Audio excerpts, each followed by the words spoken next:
పాపాలను కడతీర్చి మోక్షం కల్పించే మహాపుణ్యక్షేత్రం కదిలి పాపహరేశ్వర ఆలయం. నిర్మల్ జిల్లాలోని పాపహరేశ్వర ఆలయంలో పుణ్య సోపానంగా పరమేశ్వరుడి మహాశివరాత్రి మహోత్సవం జరుగుతుంది. భక్తజన సందోహంతో ఆలయం కిటకిటలాడుతోంది.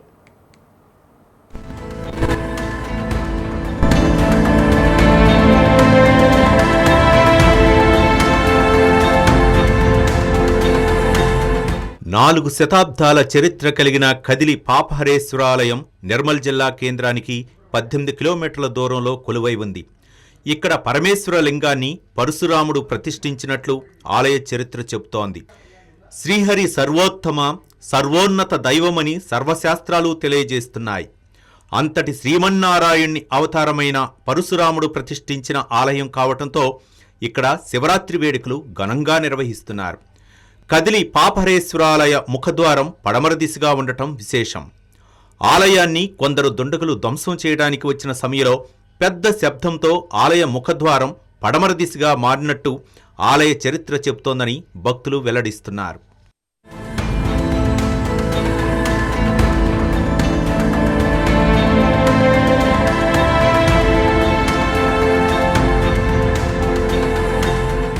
ఆలయ సమీపంలో ఋషిగుండంతో పాటు 18 రకాల చెట్లతో కూడిన వటవృక్షం ఉంది. ఆలయానికి వచ్చే భక్తులు ఈ ఋషిగుండంలో స్నానాలు ఆచరించి వటవృక్షం చుట్టూ ప్రదక్షిణలు చేసి స్వామివారిని దర్శించుకుంటారు. ఈ ఆలయంలో ప్రతి సోమవారం రోజున విశేష పూజలు జరుగుతుంటాయి.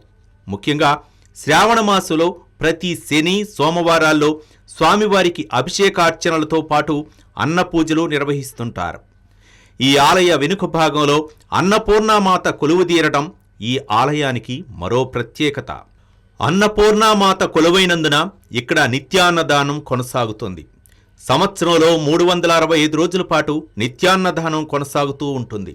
అలాగే ఈ ఆలయంలో దోష నివారణ పూజలు సైతం విశేషంగా కొనసాగుతుంటాయి. తెలంగాణ ప్రాంత వాసులతో పాటు ఏపీ, మహారాష్ట్ర, కర్ణాటక తదితర రాష్ట్రాల నుండి భక్తులు పెద్ద సంఖ్యలో ఇక్కడ దోష నివారణ పూజలు చేయిస్తుంటారు. మహాశివరాత్రి సందర్భంగా 3 రోజుల కార్యక్రమం ఉంటుంది. మరి మొదటి రోజున సాయంకాలంలో గణపతి గౌరీ పుణ్యావాచనం ధ్వజారంతో కార్యక్రమం ప్రారంభమై మరి మహాశివరాత్రి రోజు స్వామికి బ్రహ్మముహూర్తంలో స్వామివారికి విశేషమైన అభిషేకాలు, బిల్వాచన మంగళహారతి, మహామంత్ర పుష్పము, భక్తులకు వితరణ, అభిషేకాలతో పాటు దర్శనాలు ఉంటాయి. అదేవిధంగా మహాశివరాత్రి రోజు రాత్రి లింగోద్భవకాలం స్వామివారికి విశేషమైన అభిషేకాలు, బిల్వాచన మంగళహారతి, మంత్రపుష్పము భక్తులందరికీ కూడా దర్శన భాగ్యం ఉంటుంది. మరి అదే రోజు రాత్రి స్వామివారి యొక్క విశేషమైన పూజ కార్యక్రమం ముగించిన తర్వాత శివపార్వతుల కళ్యాణ అంగరంగ వైభవపేతంగా జరపడతాయి. ఆ తర్వాత స్వామివారి గుడి చుట్టూ కూడా మరి పల్లకి సేవ ఉంటుంది. మళ్ళీ తెల్లవారి కూడా అన్నదానం ఉంటుంది. కావున భక్తులందరూ కూడా ఈ మహాశివరాత్రి రోజు ఒక్కసారైనా నిత్య జీవితంలో ఈ అన్నపూర్ణ సహిత పాపహరేశ్వర స్వామి దేవాలయానికి వచ్చేసి దర్శిస్తే తమ తమ కోరికలు సిద్ధించి అష్టైశ్వర్యాలు భోగభాగ్యాలు కలుగుతాయని మన పురాణం చెప్పడం జరుగుతుంది. ఎందుకంటే పరశురాముడు పరిశుద్ధి ఆలయం కాబట్టి ప్రతి భక్తులు కూడా మహాశివరాత్రికి వచ్చేసి స్వామి అమ్మవారి యొక్క పరిపూర్ణమైన అయ్యగారి యొక్క పరిపూర్ణమైన కృపా కటాక్షాలు వీక్షించాలని సర్వే జన సుఖినోభవంతు సన్మంగళాని భవంతు. ఓం శాంతి శాంతి. నా పేరు పంచాక్షరయ్య గారు, అర్చకుడిగా పనిచేస్తానని. లోకా సమస్త సుఖినో భవంతు.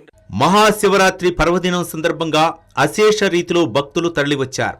ఇటు నిర్మల్, ఆదిలాబాద్, మంచిర్యాల, ఆసిఫాబాద్ జిల్లా ప్రజలతో పాటు పక్కనే ఉన్న నిజామాబాద్, కరీంనగర్ తదితర ప్రాంతాల నుంచి విశేష సంఖ్యలో భక్తులు విచ్చేశారు. భక్తులకు ఎలాంటి అసౌకర్యం కలగకుండా ఆలయ కమిటీ ప్రత్యేక ఏర్పాట్లు చేయటంతో భక్తులు స్వామివారిని తనివితీరా దర్శించుకొని ప్రార్థనలు చేస్తున్నారు. మహాశివరాత్రి సందర్భంగా ఈ అర్ధరాత్రి 12 గంటలకు శివపార్వతుల కళ్యాణోత్సవాన్ని కన్నుల పండుగగా నిర్వహించనున్నారు. ఈ మహోత్సవాన్ని తిలకించేందుకు వచ్చే భక్తులకు ఎలాంటి ఇబ్బందులు తలెత్తకుండా పూర్తి స్థాయిలో ఏర్పాట్లు చేసినట్లు ఆలయ కమిటీ సభ్యులు తెలిపారు.